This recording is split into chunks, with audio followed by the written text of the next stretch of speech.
Hi, everyone.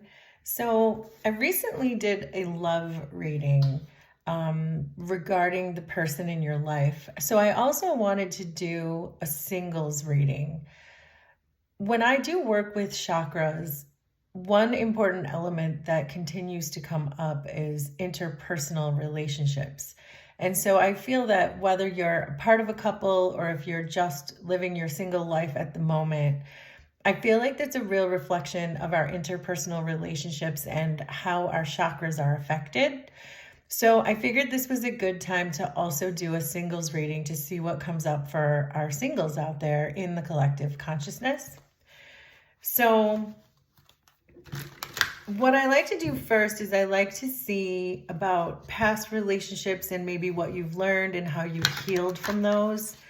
And then also try to look a little bit into the future, hopefully, to see about if there is a true love coming in, if that's your destiny, and what that looks like. And of course, I always like to look at the chakras to see how those play in and what that could mean for you specifically. So I want to start with some tarot cards. And we're leading here with the King of Swords, the Hierophant, and the Ace of Swords.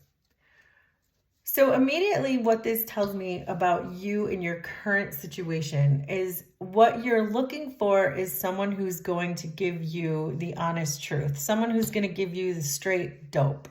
So perhaps that means that someone in your past didn't do that. And I think that because with the Hierophant landing in this position, it's telling me that this is what you've learned from your past situations. And I think what you've learned is what not to do, that you've perhaps even in your own journey, you have sought help from official institutions. Maybe you've gone through a divorce, and you're wondering now why these situations didn't work out for you. You may have gone through counseling, you may have gone through couples counseling, things of that nature, and you're continuing to wonder why things didn't work out. You had a certain expectation for the relationship, but it didn't go the way that you thought it was going to go. So I think with the Ace of Swords falling here, I get the impression that you will only accept the truth, which is a good thing. It seems like that's what you've learned from this situation. But I also think it may be what's holding you back, that you may automatically be thinking that people are lying to you even when they're not. That's just the message that seems to be coming through the cards at the moment. So when I look at your heart and your mind and your spirit, which is what these cards all represent, what I'm seeing is a lot of swords. So we have the King of Swords here, we have the Ace of Swords here, we have the Seven of Swords here, we have the Nine of Swords here, and underneath we have the Queen of Swords. So it's a lot of swords energy for a love reading. So I do feel like your sword is kind of positioned and on the ready, and it may be holding you back from being in a relationship, which may be where you want to be. But if it's not where you want to be, then I feel like this can be a message of healing for someone. Because when I see the Seven of Swords representing your heart, it definitely makes me feel as though your heart is not in a certain sense of flow. When I see swords in the heart, it clearly means that there was some kind of a betrayal, especially with the Seven of Swords falling in that position. So I know that something has happened, and it also gives me a clue that your heart needs some healing. And I feel like in the line of work that I do, the more healing you do and the more you vibrate on a high level and you get your chakras lined up and you feel like you're connected with Mother Earth and you're also connected with the universe, that is the time that we start attracting the people that we want into our lives. So if your heart is sitting in the energy of a Seven of Swords, it's a very strong clue that your heart still needs some healing in order to attract what it could be that you're looking for. In the position of the mind, you have the Four of Pentacles. And in a lot of circumstances, it's not a bad place for your mind to be in. It's a stable energy. But it's also an energy of holding back. And that's what I was getting off of this Ace of Swords, that there's a feeling that you are looking for something so specific that you may never find that. Because even when the truth is right in front of you, you might not recognize it because you might be continuing to think that someone is going to betray you. So what's the point? And then when I look at your spirit, I see that there's more swords. It's the Nine of Swords. And it's really not a good place for your spirit to be in either. This is a card of you've done too much. That I think a lot of times we think of the Nine of Swords as the card of high anxiety. You're stressed, you're ruminating about things that happened in the past. And if you're so consumed with a relationship that you've had in the past, and there are swords all over this reading, then it's going to limit who you can attract into your energy. You could be attracting people in a Seven of Swords energy, in a Nine of Swords energy, in a Four of Pentacles energy. You could be attracting people who are vibrating at the same level as you, in the sense that if you're expecting them to not come towards you with the full truth, if you're expecting them to come towards you with anxiety or expecting them to be holding back from you in any emotional or mental way, then that is exactly what you're going to attract. So I think normally right now I would do the big picture oracle cards to see what would come out. But I think in this case, I want to do some healing heart messages just to see where you stand as far as chakras go and what your heart may be trying to tell you. Because I feel like it's not the right time for you to move into your future as far as a love life is concerned until you've had a chance to at least examine what's going on in your heart. So the first card I pulled says, don't give up on love, heart. What do you desire? So this is a very clear message from your higher self telling you to get really clear on what it is that you want. Because if you're so focused on what you think is going to happen versus what you want, then you're going to only attract what you think is going to happen. So start focusing on what you do want. And if that means writing it down or journaling, or even just really focusing on who you think your true love really is, and not the person in the past who put all of these swords into your energy, that would be a really good place to start, is just getting a really clear picture in your mind of what you do want. The next card we pulled here says, adventurous heart, set sail on a trip of a lifetime.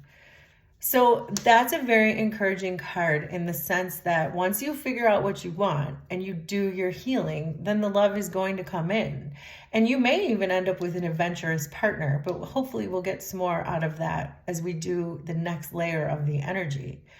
But it does feel like you need to be clear on what you want. And once you do that, you'll be able to embark on this adventure of a lifetime with the person who you've attracted, because your energy matches what you want. So what you want, your energy must match. So I also think, and also underneath the deck, because I always like to do that, it says, hungry heart, awaken the true song of your heart. So clearly with the hungry heart, this is telling me that you are so ready for love. You're ready to be loved. Your heart is open.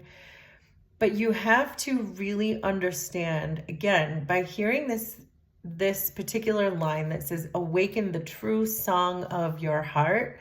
It's the same message essentially as what this is saying, that you need to really dig deep and figure out what it is that your heart wants. Because it's really as simple as that. Once you figure out what your heart wants, then you're going to start attracting it in. It's just the way the energy works. It's as simple as that. So I do want to get some big picture oracles just to kind of go over what your future could potentially look like, and when you do your healing work, and what kind of love you could be attracting, what kind of love is for you. That's what this layer is going to tell me.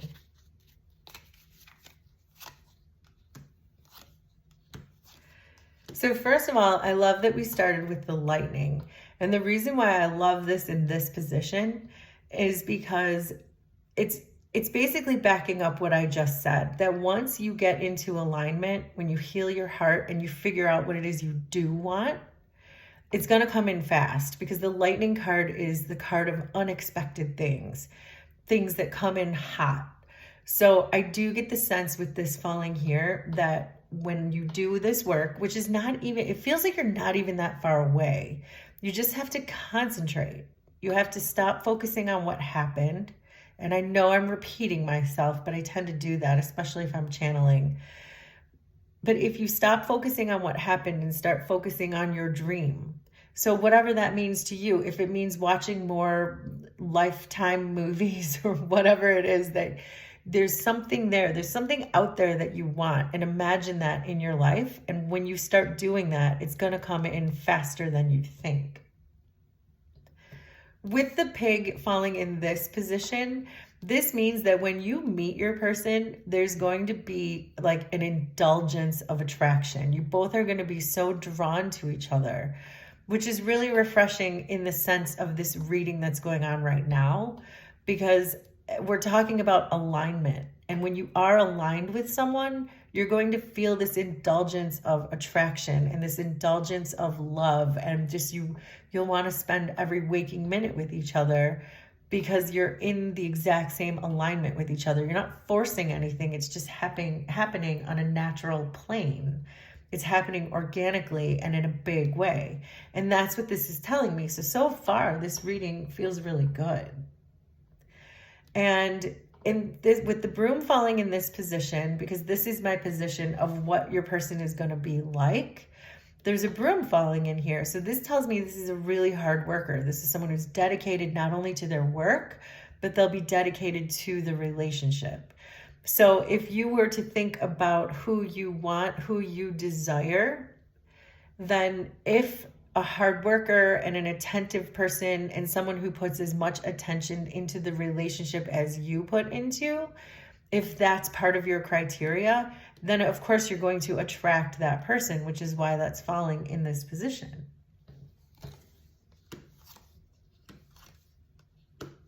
So for these last three cards, so this card here is when or where or how will you meet? So this is really interesting that the snake has fallen in this position, because generally we think of the snake as a bad card, but in the big picture oracle card system, the snake is more of a card of temptations and desires and things of that nature. So again, I'm not getting a good sense of where and how and when you will meet, but it's still giving me this idea of this pull of a really strong attraction, that the universe doesn't really want you to know when and where and how you'll meet. The universe is just saying you'll know when you know. That this is a card of a strong temptation and attraction, because you are so perfectly aligned that you're going to just know when you know, which is really cool. I've never had the snake fall in this position. So on an intuitive level, that's what I'm getting from this. So of course, every relationship will have its challenges, and that's what this position is here. And what I'm seeing for your challenges is that sometimes the flow, because the fish is here, the flow could be challenging. But it can also be money. I mean, it's as simple as that. Like sometimes relationships, it seems like a lot of the times, um, the challenge that overcomes relationships has to do with money. So I might expect that in this case, where maybe the two of you are trying to get your footing in a financial situation, foundation, or maybe even just figuring out, in a sense, who or how to balance it, how to make sure you're both showing up financially to the table, so to speak. So this is just predictive that that could be an outcome with this person. But these are normal challenges. I feel like these are challenges that come up in everyday situations in all relationships. I do relationship readings, and the fish tends to come up quite a bit as far as financial things go. So as long as you know that, then I think you're going to be just fine. With the book falling in, what will help? I think the answer to that is just continue to get to know each other. So I feel like as long as if you already know you're aligned with each other, you have a strong pull to each other, I'm feeling a magnetism through here.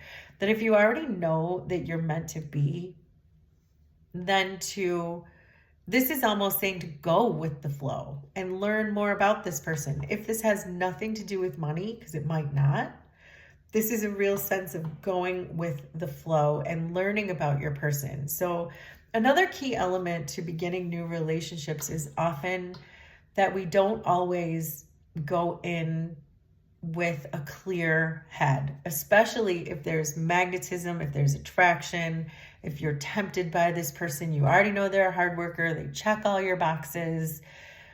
But sometimes we go in with this romanticized idea and a high expectation.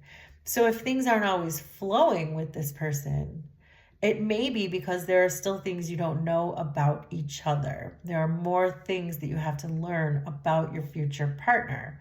So that's the best advice that I can give you in this reading, is to continue to get to know each other and don't romanticize forever, because people are people. They are who they are. Even when you're in perfect alignment with a partner, you're going to have differences and you're going to have to learn those things about each other. And so I really do think that's why the book is falling here. It's just telling you to make sure that you're always staying open to this person and making sure that you're not putting them on a pedestal, because that is a thing, that's a relationship killer, is putting people on a pedestal because they're never going to live up to what you thought they were going to be. So let's pull a couple more messages about that and see if we can get some more clarification.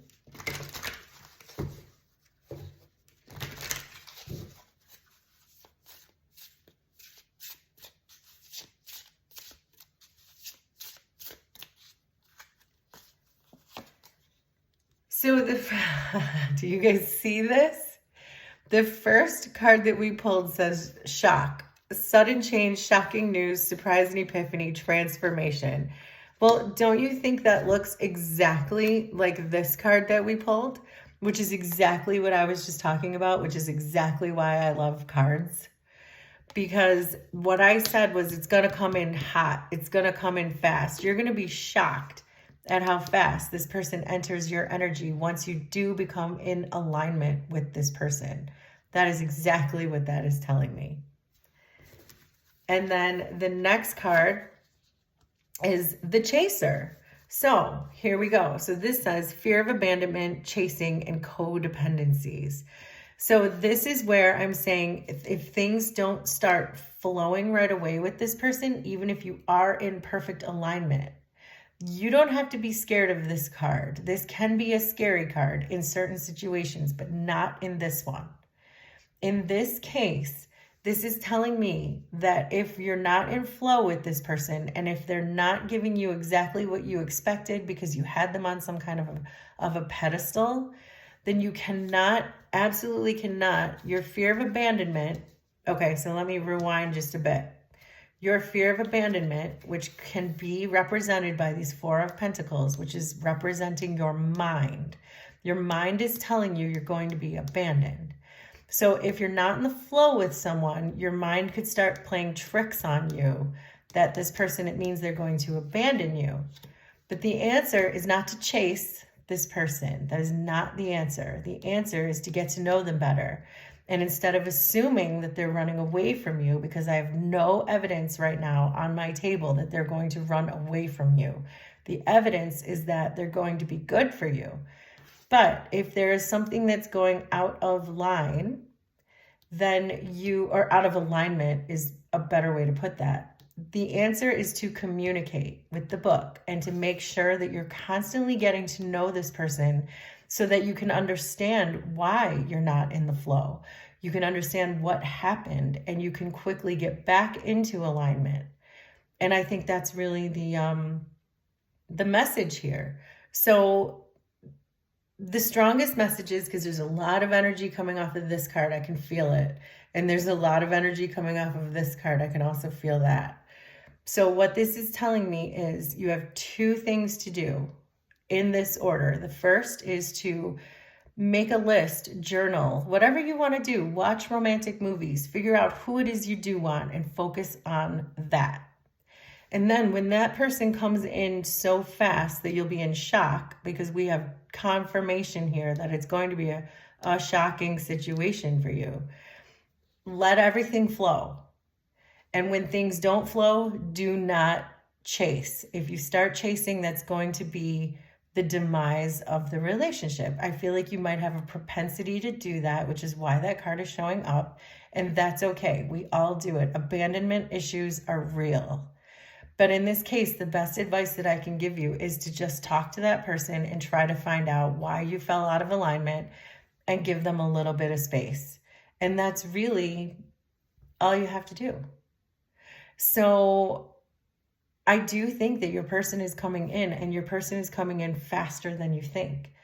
Just get in your heart what that looks like and allow that person to come in. And don't focus on the person in your past, the person who put all the swords in you. Do not do that. Move on from that person and start thinking about who the new person is, because our confirmation is that they're coming in hot. So that's really great. So let me know if you think this is your story, and we will do this again sometime. Thanks, everybody. Bye.